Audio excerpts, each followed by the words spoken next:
In Bahrain, security forces have dispersed another anti-government rally, firing tear gas and rubber bullets. It's the latest violence against a peaceful movement that flared up more than a year ago. But despite the oppression, Washington has resumed arms sales to the Bahraini regime, which is a key U.S. ally, as RT's Ganesh Chikian reports.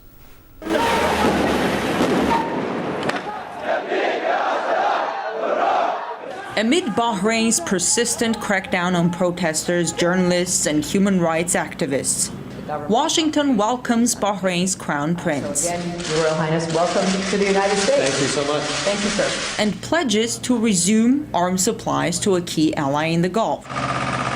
The U.S. had suspended weapons sales to Bahrain in the light of massive human rights violations by the authorities there. But now the State Department has issued a statement saying that American weapons will soon be heading to Bahrain again. We've made this decision, I want to emphasize, on national security grounds. We've made this decision mindful of the fact that there remain a number of serious, unresolved human rights issues in Bahrain, which we expect the government of Bahrain to address.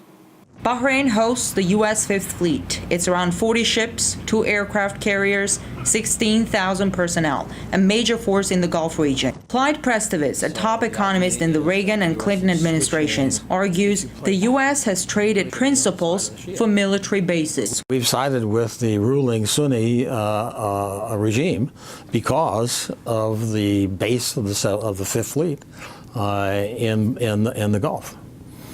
And so, yeah, I mean, I think that we compromised ourselves. In the same statement announcing the resumption of arms supplies to Bahrain, Washington calls for the country's opposition to show restraint.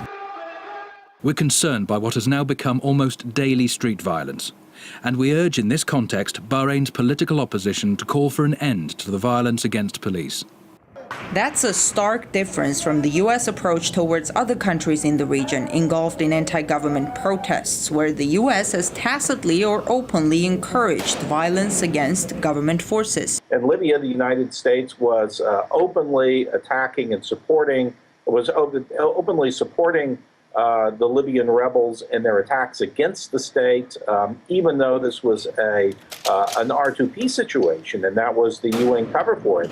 And in Syria, similarly, there's been no calling for a restraint from violence by the opposition forces there. So it's a little bit odd to see this only in Bahrain. It's a highly asymmetrical situation. It's not a case in which there's enormous violence brought by the protesters against the police forces.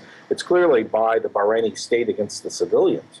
The general perception is that the U.S. doesn't want to rock the boat in Bahrain because of its Fifth Fleet there. So it's a case of eyes wide shut at human rights violations. It might seem like a normal trade-off in the world of politics, but critics say it makes a mockery of America claiming the high moral ground in other countries in the Arab world where political unrest rages. I'm Ganesh Chikian reporting from Washington, RT.